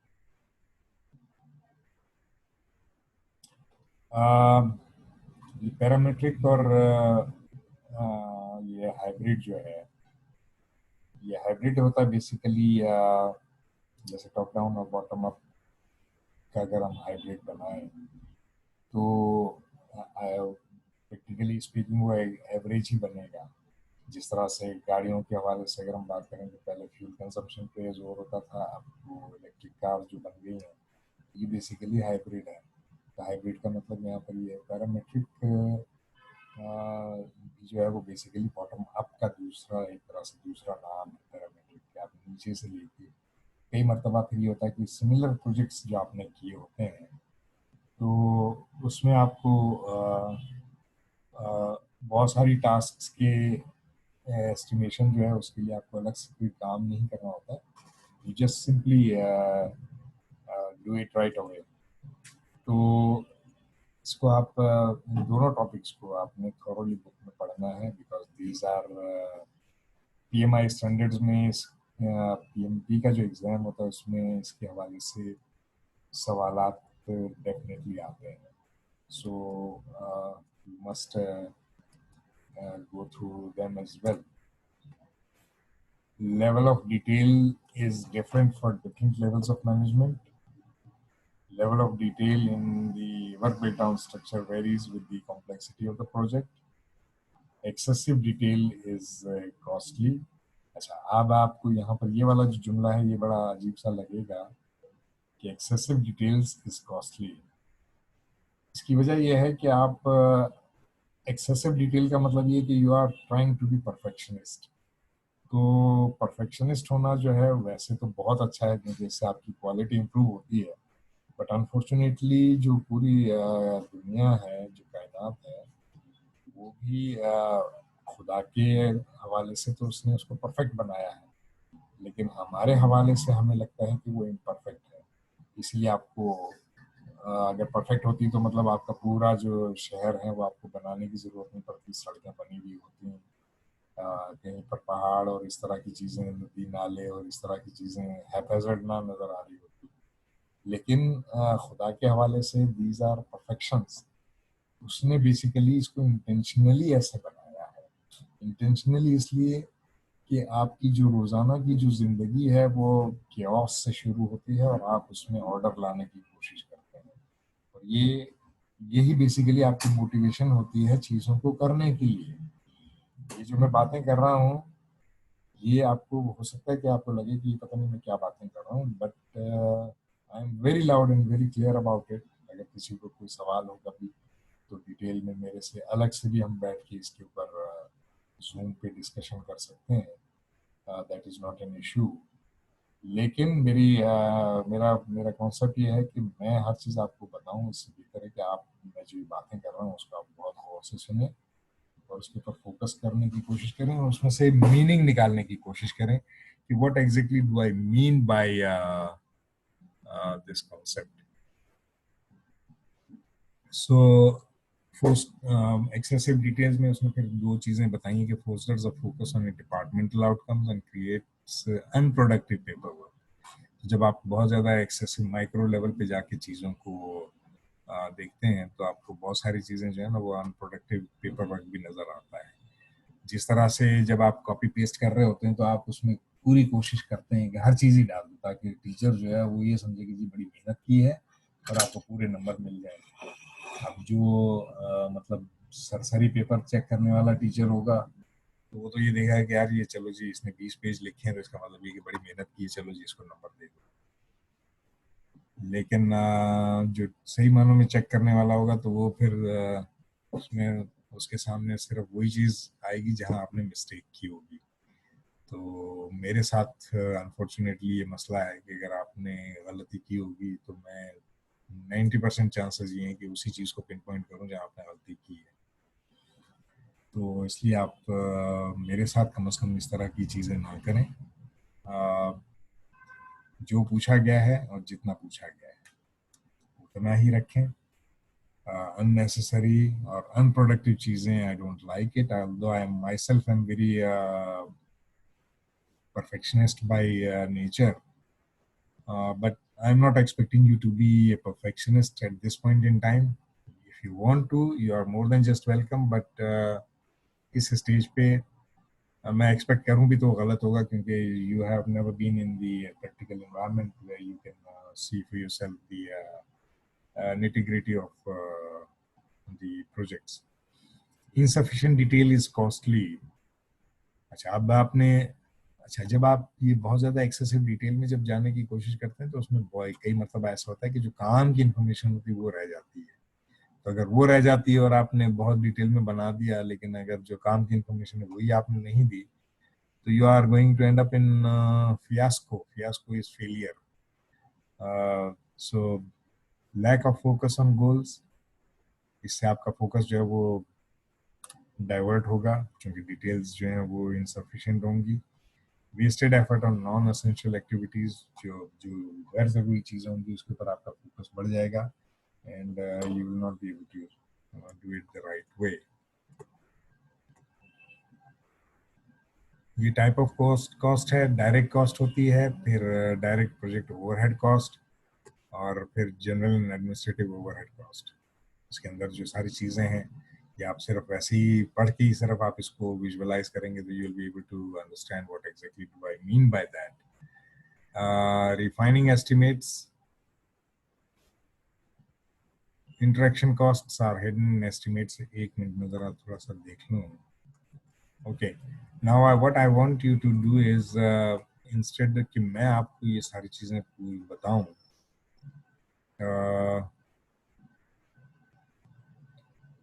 आपने, I am giving you time, आप यहाँ से लेके, बल्कि यहाँ से लेके एंड ऑफ स्लाइड तक आई am giving you 10 minutes, 15 minutes, sorry, I am giving you 15 minutes। Book आपके सामने आपके पास मौजूद है, नहीं है तो एलएमएस पे जाके डाउनलोड कर लें। बिल्कुल शुरू में ही मैंने ऊपर बुक अपलोड की हुई है, उसको डाउनलोड करें, यू गो थ्रू इट, और उसके बाद हर एक ने एक सवाल जरूर पूछना। लेकिन सवाल पूछने से ये पहले जरूर सोच लीजिएगा कि आप जो सवाल पूछेंगे, आपने नहीं पूछा तो मैं आपकी आज की अटेंडेंस जो है वो जीरो कर दूंगा। You have to raise the question, but before asking the question you must make sure, क्योंकि जैसे आप सवाल पूछेंगे तो मैं उससे रेलेवेंट इंफॉर्मेशन आपसे पूछूंगा, और अगर वो आपने जवाब नहीं दिया, again I am going to deduct your attendance for today. So go through it very thoroughly. I am giving you, बहुत ज़्यादा लंबी चौड़ा नहीं है, तीन स्लाइड्स हैं, उसको आपने थॉरोली पढ़ के और उसकी जो डिटेल्स हैं वो आप चेक करें बुक में से, and then come up with a question.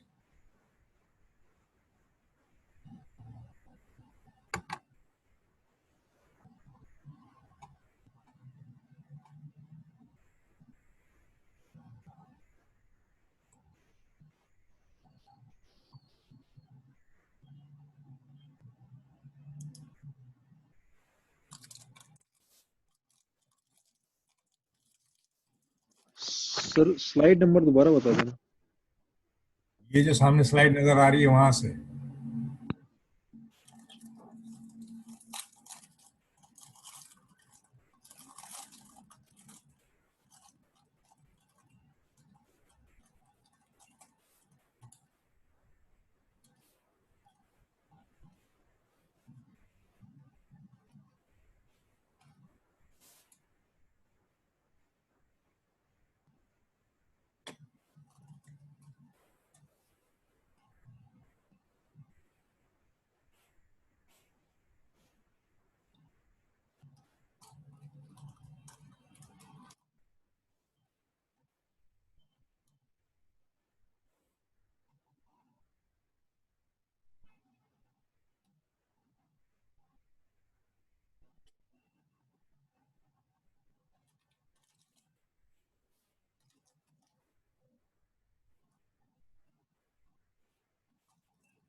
Okay.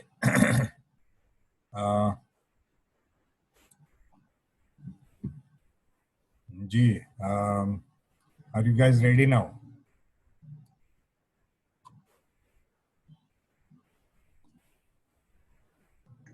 वो सर अभी कर रहे हैं.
रेहान, तुमने सवाल जो पूछा है, तुमने अभी भी, मैं तुम्हें बार बार तुम लोगों को बता रहा हूँ कि you must use the specific terminology.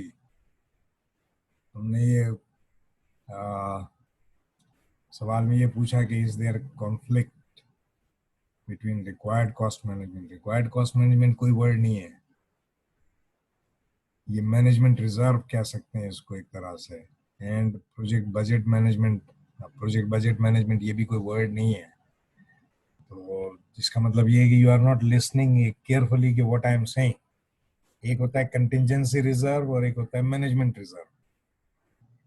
दोनों में फर्क ये है कि कंटिंजेंसी रिजर्व होता है जो एक्चुअल बजट कॉस्ट होती है, मतलब आपका जो पूरा प्रोजेक्ट की जो कॉस्ट होती है, सपोज करें 100 रुपया है, आपने बिल्कुल नॉर्मल सर्कमस्टांसेस सामने रखते हुए उसको प्लान किया कि ये प्रोजेक्ट मेरा 100 रुपये में कंप्लीट होगा।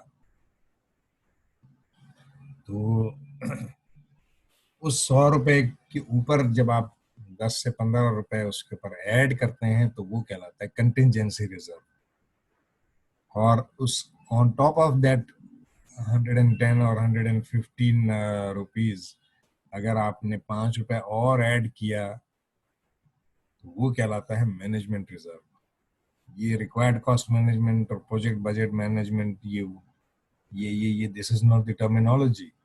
इस तरह की दिस इज एब्सोल्युटली रबिश। इसको इस तरह की चीजें ना करें। आपको मैंने बार बार कहा है कि इसके अंदर हर चैप्टर के एंड में की टर्म्स दी हुई हैं, उन टर्म्स को अच्छी तरह से पढ़ें, उसमें से सवाल आ सकते हैं, उसमें से भी सवाल आएंगे, ये याद रखना। जो एमसीक्यू टाइप का होगा, मेरी पूरी कोशिश है कि मैं पूरा पेपर जो है वो एमसीक्यू टाइप बनवाऊं। तो एमसीक्यू टाइप होगा तो फिर उसमें आपको ये मतलब एक कोई भी एक टर्म होगी और उससे उसकी कोई डेफिनेशन जो है वो आपको दी हुई होगी और उसमें से आपको बताना पड़ेगा कि what is the right definition of that term. अगर आपको ये क्लियर ही नहीं होगा, you will not be in a position to answer the question. So I am just waiting for approval from the management. अगर वहां से मुझे मिल जाती है अप्रूवल तो your whole paper will be purely MCQ based. जब एमसीक्यू बेस्ड होगा तो उसमें you can expect at least 100 MCQs. और वो जो एमसीक्यूज होंगे वो नहीं होंगे जो आपने अब तक ऑलरेडी 4 जो उसमें क्विजेज में कर लिए हैं, ये उसके अलावा होंगे। और होंगे आपके जितना जो कुछ हमने क्लास में अब तक डिस्कस किया है उसी में से होगा, उसके बाहर से कोई चीज़ नहीं होगी। और वहाँ पर मैं आपकी प्योरली आपकी अंडरस्टैंडिंग चेक करूँगा। और अंडरस्टैंडिंग अगर आपकी होगी तो you will be able to solve it, और अगर अंडरस्टैंडिंग नहीं होगी तो you will not be able to solve it. So make sure that you have a very thorough understanding of what is going on. Is that clear? जी अब okay. जी उस्मान, आप पूछें जरा, क्या है, कोई सवाल है तो बताएं जरा।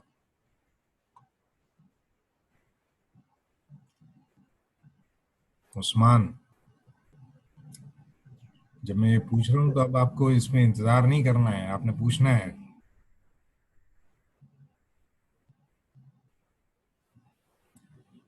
सर अभी पढ़ा है ये वाला पढ़ा तो है, टॉप समझ टू में डाउन नहीं आया बॉटम क्या? प्रोजेक्ट। जी सर बुक में सिंपल लिखा हुआ है सर, वो इसमें मतलब जो लिखा हुआ है वो तो सर समझ आ रहा है, हाँ, लेकिन ये है कि सर क्वेश्चन जहन में अराइज हो नहीं रहा। क्वेश्चन ना होने की वजह क्या हो सकती है? एक्सपीरियंस में कमी सर, या फिर वो इसमें कमी तो है, फटाफट। लेकिन मतलब ये कि ये जरूरी नहीं है कि जो मैंने अभी स्लाइड सामने रखी है उसी में से आप पूछो। ये भी पॉसिबल है कि you can ask me anything जो अब तक हमने पढ़ा है उसमें से कोई चीज अगर पूछनी है तो वो भी पूछ सकते हैं। सर जैसे इसके अंदर एक थोड़ा सा मतलब सॉफ्टवेयर के डेवलपमेंट के हवाले से प्रोजेक्ट, अब उसने बता दिया कि फंक्शन पॉइंट मेथड जो है आप सिंपली इसमें अप्लाई कर सकते हैं अगर आपने कोई सॉफ्टवेयर का प्रोजेक्ट डेवलप करना है। तो उसके लिए भी उसने मतलब बता दिया कि फंक्शन पॉइंट्स हैं और डिफरेंट सारे आप इनपुट वेरिएबल्स और आउटपुट तमाम उनको काउंट करके उसमें देखने कितना टाइम लग रहा है, ठीक है, और उसमें कितनी मतलब लेबर जो है मैं लगा सकता हूँ, ये सारी चीज़ें करके फिर उसके बाद जो है वो उन पॉइंट्स के हिसाब से आप उसका एस्टिमेट कर सकते हैं कि कितने में आ रहे हैं। और अगर प्रोजेक्ट रेपिटेटिव है तो लर्निंग कर्व्स के थ्रू आप जो है उसको प्रोजेक्ट के टास्क अगर रेपिटेटिव हैं तो आप उनसे जो है आप प्रोजेक्ट की कॉस्ट जो है एस्टिमेटेड कॉस्ट और टाइम डेवलप कर सकते हैं। ठीक है असद।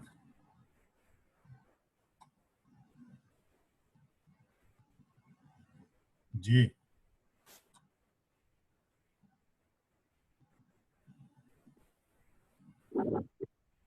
सर ट्रेडिशनल प्रोग्राम जो हमारी मेथड मैनेजमेंट होती है उसको हम लर्निंग कर्व्स के अंदर किस तरीके से डिफाइन करेंगे, और अगर हमें उसको रेशो मेथड पे प्रोपोर्शनल करना हो तो वो हम किस तरीके से करेंगे? अच्छा, अब तुमने सवाल तो पूछ लिया, अब जरा मुझे लर्निंग करो और रेशो मेथड समझा दो तो मैं फिर बताता हूँ।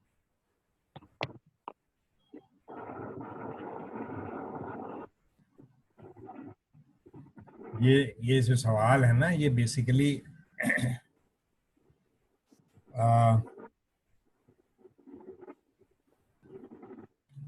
इसको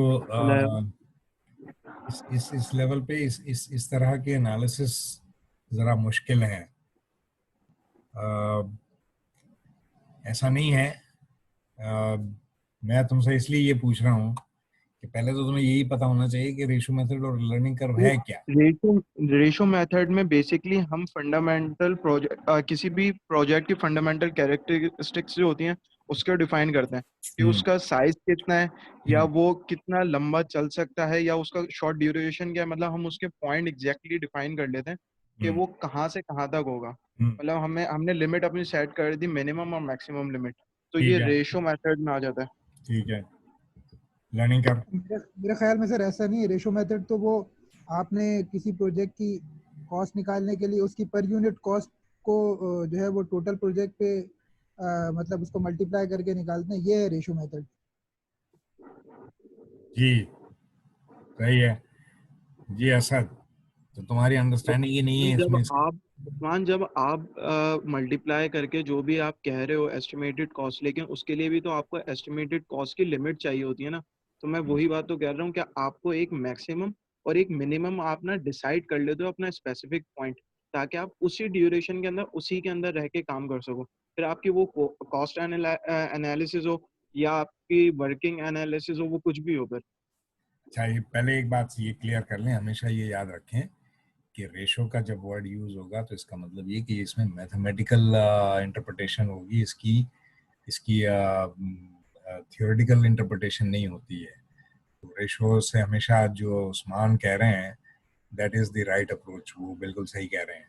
so you must make clear in your mind कि ये इसमें थियोरेटिकल एनालिसिस नहीं होगा, इसका इसका मैथमेटिकल एनालिसिस होगा। अच्छा, लर्निंग कर्व में क्या होगा, ऐसा तुमसे पूछ रहा हूँ।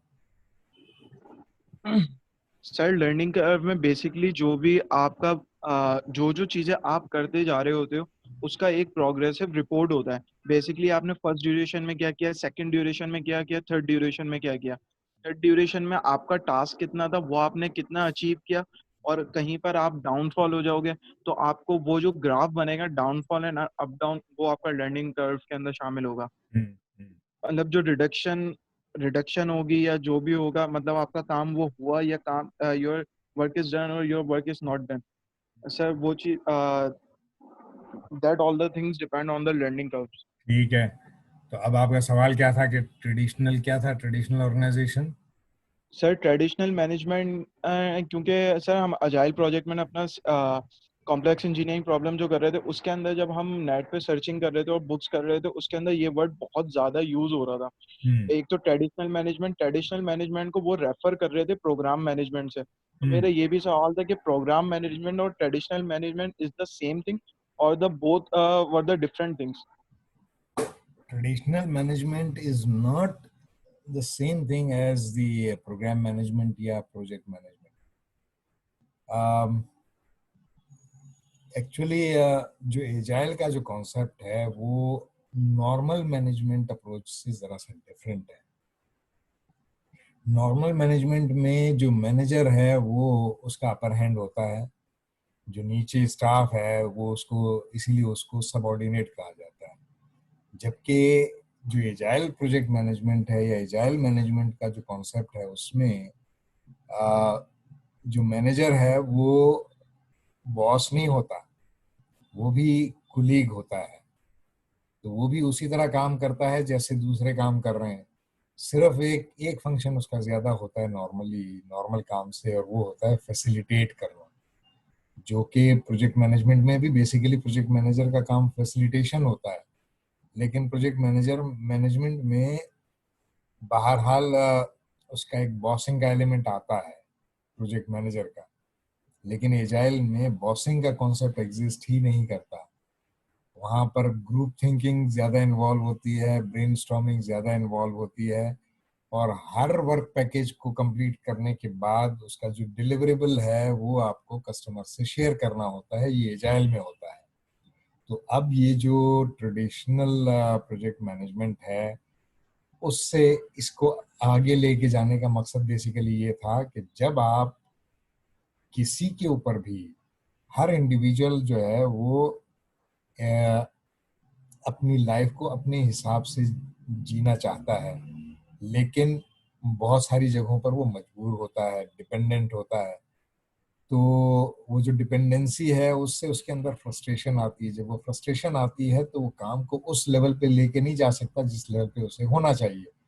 उस चीज को लाने के लिए इन्होंने एजाइल का कॉन्सेप्ट दिया कि बजाय इसके कि कोई कोई भी एक दूसरे के ऊपर बॉसिंग करे, हर इंडिविजुअल जो है वो अपने आप अपनी जात में वो खुद बॉस हो, और अपने साथ जो दूसरे कुलीग्स हैं उसको एज अ टीम मेंबर लेके अपने साथ चले। तो हर इंडिविजुअल जो है उसमें एक ही वक्त में वो बॉस भी है और टीम मेंबर भी है।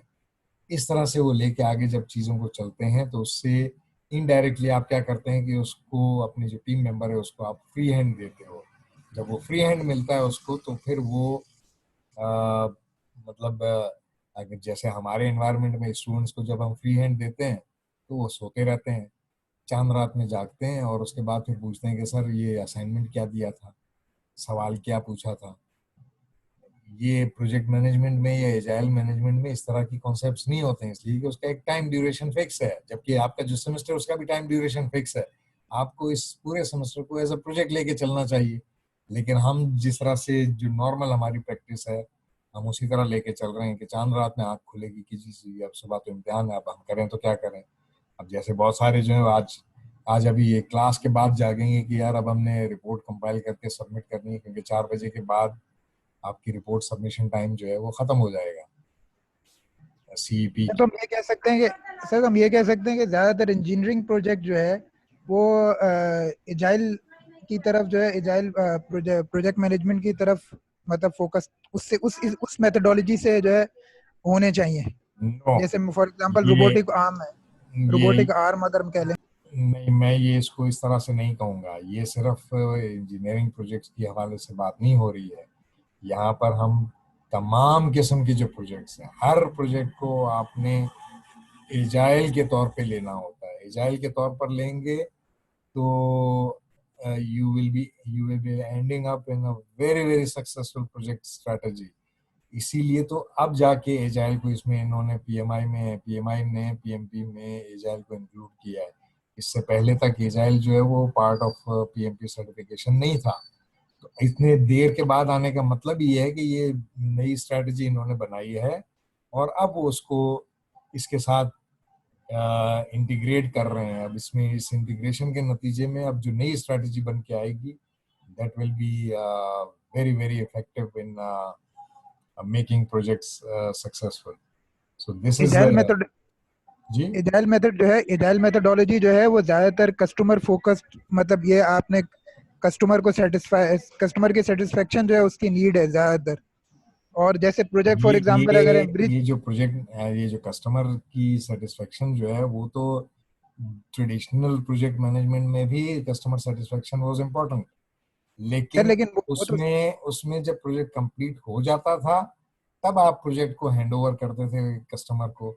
इसमें आप प्रोजेक्ट की कंप्लीशन का इंतजार नहीं करते हैं कि कंप्लीट होगा तो मैं हैंड ओवर करूंगा। आप हर स्टेज जो आप कंप्लीट करते हैं उसमें उसकी अप्रूवल लेके, और उसमें अगर उसे कोई प्लस या माइनस कोई चीज लगती है तो वो उसको फौरन आइडेंटिफाई करता है, और आप उसको उसी स्टेज पे उसके जो कंसर्न्स होते हैं उसको किल करते हैं। मतलब उसको किल करने का मतलब उसको मारना नहीं है, मतलब उसको कम ओवरकम करना, उसके जो कंसर्न्स हैं उसको ओवरकम करके फिर आप आगे बढ़ते हैं।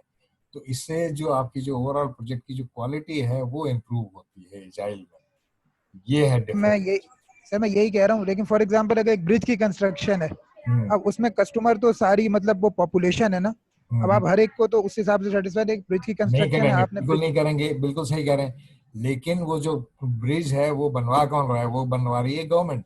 तो गवर्नमेंट का जो प्रोजेक्ट मैनेजर अपॉइंट होगा उस ब्रिज की कंस्ट्रक्शन में, और आप एज अ कॉन्ट्रैक्टर उस पर जब काम कर रहे होंगे, तो जब आप उसकी बेस बनाएंगे तो उसके प्रोजेक्ट मैनेजर को इन्वॉल्व करेंगे और उसको बताएंगे कि जी मैंने ये काम इस तरह से किया है। अगर इसमें अभी कोई मसला है तो अभी मुझे बता दें। अगर आपका जो आगे स्कोप में कोई प्लस माइनस अगर कुछ करना है तो आप अभी बता दें, ताकि हम फिर जब हम आगे चलें तो फिर उसके बाद आप ये ना कहें कि जी अब इसको यूं नहीं और यूं होना था, तब आपने ये कर दिया, अब आप इसको तोड़ें और फिर अब आप इसको दोबारा बनाएं। तो आप हर स्टेज पे उसकी अप्रूवल लेके और फिर आगे बढ़ते हैं। फिर जब आप एक दफा आगे बढ़ जाते हैं तो फिर आप रिवर्ट बैक नहीं होते हैं उसमें कि जी आप अब उसके बाद अगर वो कहता है कि जी नहीं ये यूं नहीं और यूं होना चाहिए, तो फिर मतलब ये जो है वो आपका कॉन्फ्लिक्ट बढ़ जाएगा।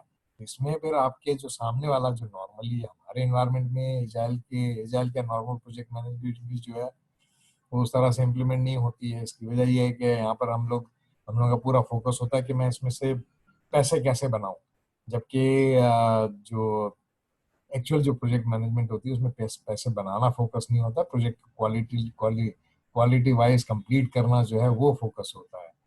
तो जब आपकी आपकी अप्रोच जैसी डिफरेंट होगी वैसा ही आपका आउटकम मिलेगा उसमें से।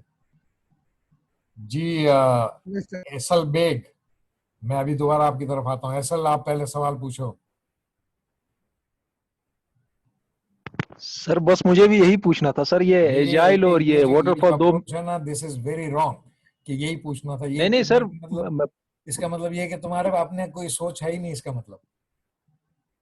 नहीं सर, एक्चुअली हम लोग दरअसल वो कोई भी प्रोजेक्ट वगैरह में हम लोग ज्यादातर वाटरफॉल मेथोडोलॉजी यूज करते हैं। हाँ तो आप मतलब ये एक एडवांस वो है कि आप ये जो एजाइल मेथोडोलॉजी है, चलो, तो ये तुमने आज वाटरफॉल यूज किया इसलिए मैं तुम्हें थोड़ा सा माफ कर रहा हूँ, लेकिन this is a very wrong approach. ये अप्रोच नहीं रखो। मेरा मेरा कोई फायदा नहीं है तुमसे सवाल जवाब करने का, या मुझे तुम जी लोगों सर को जी। नीचा दिखाना मकसद नहीं है। मेरा मकसद ये है कि you must start studying now, because now you are left with only 1 week before the exam. और मैंने तकरीबन 90% कोर्स जो है वो हम कवर कर चुके हैं। Let me tell you loud and clear about it कि 90% कवर हो गया। और अगर अभी भी अगर आप लोगों के कॉन्सेप्ट्स क्लियर नहीं हैं तो you are going to end up in failure, and which I don't like. I don't like anyone to fail. I want everyone to pass with flying colors.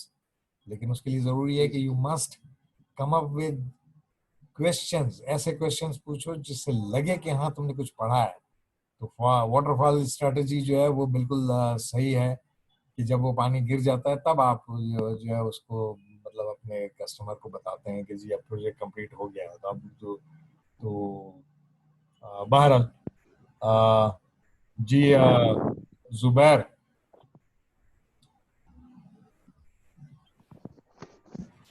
Sir अस्सलाम वालेकुम। जी वालेकुम सलाम, बोलो।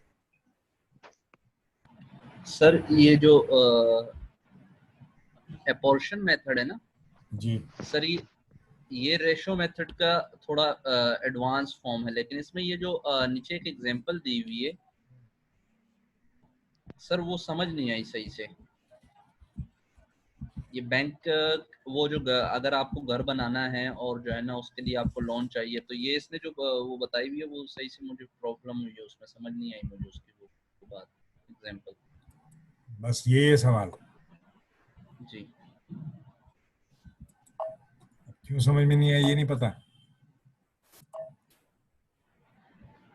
सर, अब ये कैसे पता अब होगा कि मैं ये तो मैं कैसे बता सकता हूँ। गुड, ये तो बताना होता है। सर सर हो सकता है इंग्लिश वीक हो थोड़ी, इस वजह से हो सकता है प्रॉब्लम हो, या तो उसमें कब तक वो सारी जिंदगी तुम English weak English weak English weak करते रहोगे? मुझे अभी तक ये नहीं समझ में आ रही। या फिर ये भी रीजन हो सकती है सर, इसमें बेसिकली वो लिखे हुए हैं क्या कहते हैं थोड़ी यानी जो है ना बैंकिंग से रिलेटेड वो लिखी हुई है, तो उसकी इतनी थोड़ी ज्यादा समझ है नहीं इस चीजों की, तो हो सकता है इस वजह से प्रॉब्लम हुई है। इसका भी कोई, ये भी कोई बड़ा बहुत मुश्किल काम नहीं है, ये भी बड़ी आसानी से हो सकता है।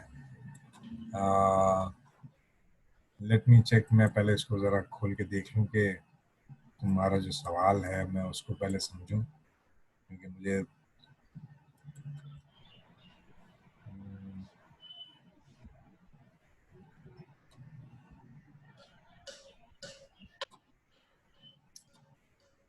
ये किस पेज नंबर पे है?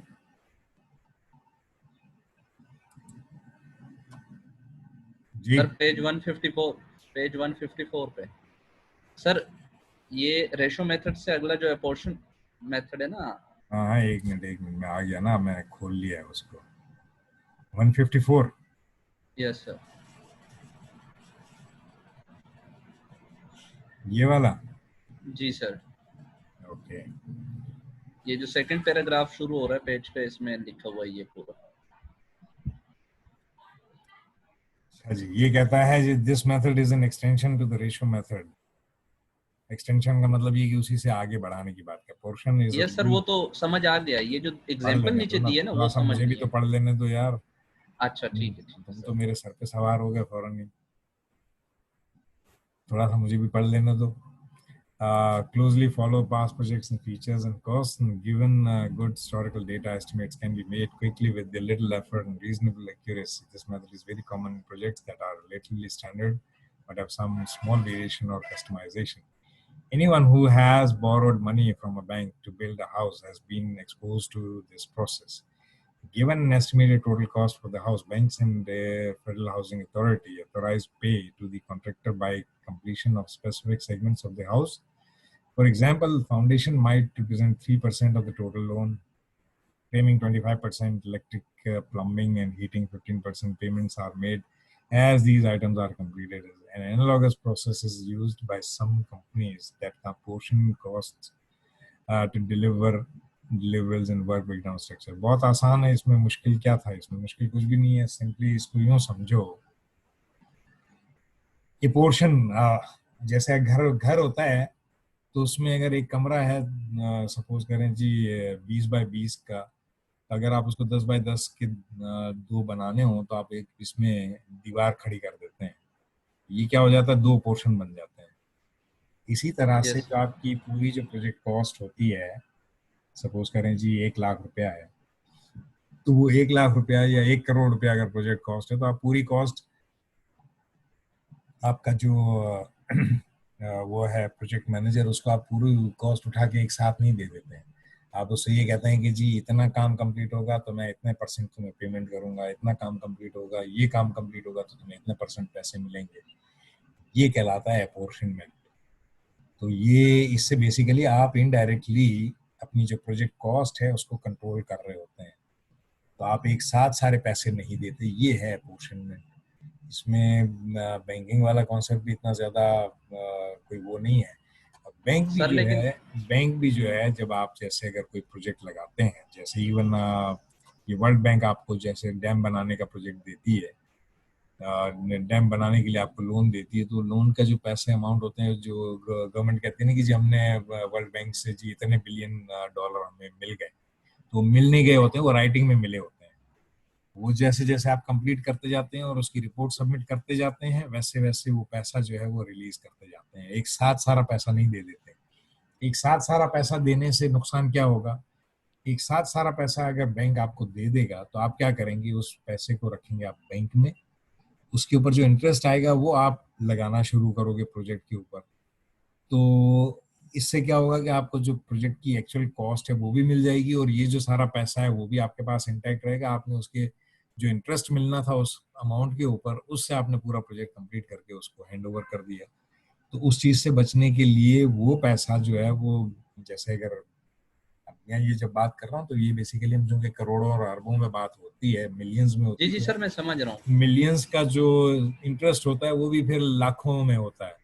तो लाखों रुपए बिल्कुल। जो है फिर महीने में आप स्पेंड करके और फिर अपना सारा काम कर लेते हैं। जी, और क्या था?